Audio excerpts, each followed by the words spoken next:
ශෝකයේ කඳුළු සමීතුනි නවතාලන්න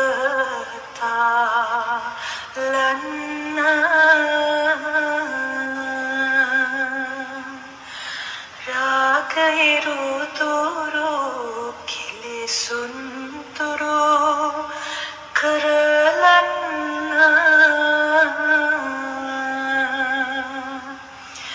අසරණ සිතට සැනසුම සිසිලස දෙන්න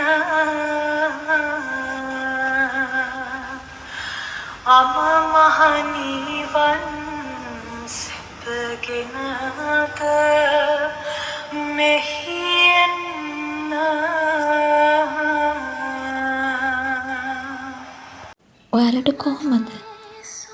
මං හිතනවා පහුගිය දවස්වල අපි හැමෝම හොඳින් හිටියේ නැහැ. හැබැයි දැන් ටිකක් හරි හිටියට වඩා යම් තාක් දුරකට හොඳ මට්ටමක ඇති කියලා මං හිතනවා. ඇත්තටම පහුගිය දවස්වල අපේ මිනිසුන්ට වුණු කරදරත් එක්ක අපි හැමෝම ජීවත් වුණේ හරිම දුකෙන්. නිවුස් එකක් බලන්න බෑ, ෆෝන් එකක් අතට ගන්න බෑ. අන්තිමට අඬලා තමයි නවතින්නේ. ඇත්තටම මේ වීඩියෝ එක ගොඩක් කල් ඉඳලා තමයි මම දාන්න හිටියේ. මේ ඒ කියන්නේ අපි මේ කියපු පොඩි ට්‍රිප් එකක්, ෆැමිලි ට්‍රිප් එකක්. හැබැයි මට දාන්න හිත දුන්නේම නැහැ. පහුගිය දවස්වල මම එඩිට් කරලා එක වීඩියෝ එක අප්ලෝඩ් කරන්න පුළුවන් මට්ටමක තිබ්බත් අර අපේ මිනිස්සුන්ට වෙලා තියෙන කරදරත් එක්ක වීඩියෝ එකක් ගේන්න හිතුනේම නැහැ. මම අද ඔයාලට මේ වීඩියෝ එක අරගෙන එන්නේ මේක ගොඩක් කාලයකට කලින් පටිගත කරපු වීඩියෝ එකක් නිසා.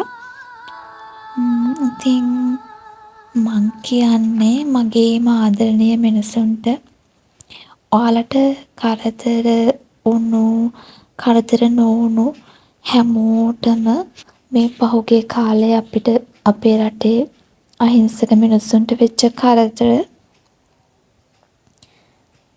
ඒ ගැන ඒවට මුහුණ දෙන්න ශක්තිය ලැබෙන්න කියලා විතරයි මම ඔයාලට ප්‍රාර්ථනා කරන්නේ. මට ඉන් එහාට වෙන දෙයක් ඇත්තටම ප්‍රාර්ථනා කරන්න බෑ.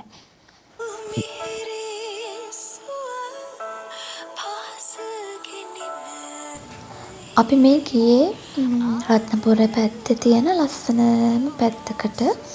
ඒ කියන්නේ ඒක ඇත්තටම කිව්වොත් නිකන් වෙනම ලෝකයකට ගියා වගේ දැනෙන්නේ. තරම්ම ලස්සනයි. අපි ළඟින්ම ආශ්‍රය කරන අපේ යාළුවෙක්ගේ පුංචි කෙනෙක්ගේ ගෙදරක තමයි අපි ගියේ. ඒකේ පිහිටලා තියෙන පැත්ත ඇත්තටම ගොඩාක් ලස්සනයි. ඒ කියන්නේ වෙනම කාලගුණයක් වෙනම ස්වභාව සෞන්දර්යයක් තියෙනවා. දැන් මේ ඔයාලට පෙන්වන කන්ද එතෙන්ට තමයි අපි යන්නේ. ඒ කන්ද පාමුල තමයි පුංචිලගේ ගේ පිහිටලා තියෙන්නේ. රත්නපුර ටවුන් එකේ ඉඳලා පැයකමාරක් ඇතුළට යන්න ඕනේ. හැබැයි ඒ යන පැය 3-4ක් විතර ගත වෙනවා මේ ගමනට. මොකද යන තැන නවත්තන්න හිතෙනවා. ඒ කියන්නේ දියඇලි තියෙන චුටි දිය පාරවල්. එතකොට මේ ඒ කියන්නේ අපි පටන් ගත්ත තැන ඉඳලා ගෙදරට යනකම්ම කොළ පාටයි පරිසරය. කියන්නේ අපිට ඇත්තටම නවත්ත ඒක මේ ස්වභාව සෞන්දර්යය අපිට ඒක රස විඳින්නම තමයි හිතෙන්නේ. ඒ නිසා අපි හිතුවට වඩා සෑහෙන වෙලාවක් අපිට ගියා මේ පුංචිලගේ ගෙදරට යන්න. ශ්‍රීපාදට යන පාරේ තමයි මේ යන්න ඕන. මේ vlog එක ඇත්තටම හිතුවට වඩා ගොඩක් දිගයි. ඒ නිසා මම ඒක අර එක දිගටම දැම්මොත් ඒක ඔයාලටත් බෝරින්නේ. ඒ නිසා මම ඒක කොටස් කීපයකින්ම තමයි අරන් එන්න හිතන්නේ. අපි මේ යන අතරතුර ලස්සන ඒ කියන්නේ නාන්න තැනක් තියෙනවා යන පාරේ. එතෙන්ට කියන්නේ ඉඳුරුව කියලා. ගොඩක් අය මේ පැත්තේ නම් දන්නවා. ඉතින් අපි එතන නවත්තලා මේ යන ගමන් නාමු එතනින් එහෙම කියලා තමයි ඔය එතන ඇත්තටම ඉන්නේ අපි දැන් ඔය. එතෙන්ට ගියාම නම් ඇත්තට එන්න හිතෙන්නෙම නෑ. වතුර හරියම සීතලයි. ඒ වගේම වතුර හරිම පිරිසිදුයි. ඒ නිසා එතනින් හිතුණත් දැන් රෑ වෙනවා අපි මේ ගමන යන්න ඕනේ කියලා එතනින් අපිට එන්නම හිතෙන්නේ නැහැ ගොඩට නාල ඉවර වෙලා. ඒ නිසා අපි ගොඩාක් වෙලා එතන හිටියා. මේ තියෙන්නේ ගොඩපර.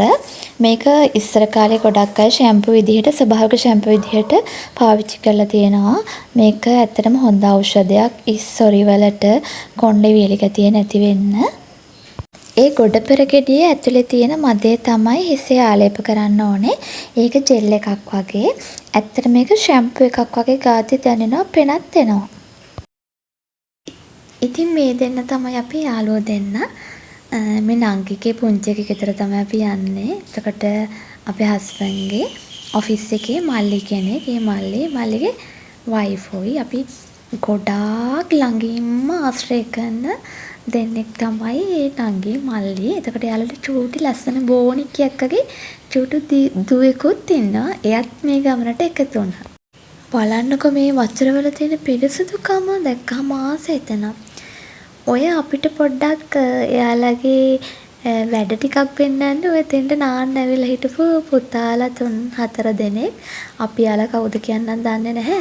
ඔය O level කරන වයසේ වගේ හිටපු පුතාලා 4 දෙනෙක් විතර තමයි හිටියේ. මේ තමයි අපි ගොඩපර කඩාගත්තු ගහ. ඒක ගෑවට පස්සේ හිස කෙස්වල පුදුම සනීපයක් දැනෙන්නේ. ඒ කියන්නේ හරියම සැහැල්ලු බවක් දැනෙනවා. අපි ගාන ආටිෆිෂල් ෂැම්පු වලට වඩා අපිට ලොකු වෙනසක් දැනෙනවා. මේ ගොඩපර හිස කෙස්වල ආලේප කළාම. කාලයකට කලින් මේ වගේ පළාත්වල මේ ශාකය ගොඩක් තිබුණත් දැන් නම් ඉස්සරට වඩා ගොඩක් අඩුයි. ඉස්සර කාලේ අය ෂැම්පු විදිහට මේක තමයි පාවිච්චි කරලා තියෙන්නේ. හැබැයි ගොඩක් සීතලයිලු. මම ටිකක් වැඩිපුර වෙලාවක් තියාගෙන හිටියේ ඔළුවේ. හැබැයි මම ওই ගමන ගිහින් එනකොට හොඳටම ලෙඩ වෙලා ආවේ. සීතල නිසා වෙන්නේ නැති ගොඩක් අපි වතුරෙත් හිටියානේ.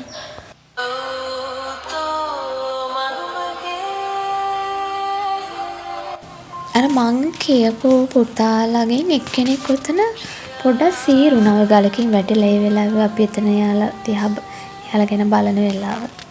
නුඹට දුන්නාලේ හායි ගන්න බෑනේ මට ඉන්න ඕනේ නුඹව පේනවානේ මේ ප්‍රේම ගීතේ නුඹ. දැන් ඉතින් අපි ආයෙත් පිටත් වෙන්න තමයි හැදුවේ. ඔතෙන්ට තමයි අපි යන්නේ. එතන නම කුණුදිය පර්වතය.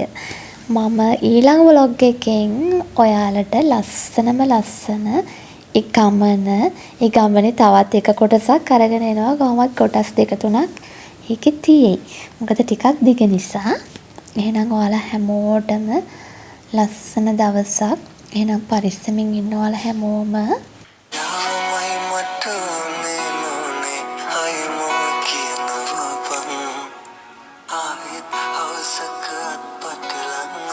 Sakura Paran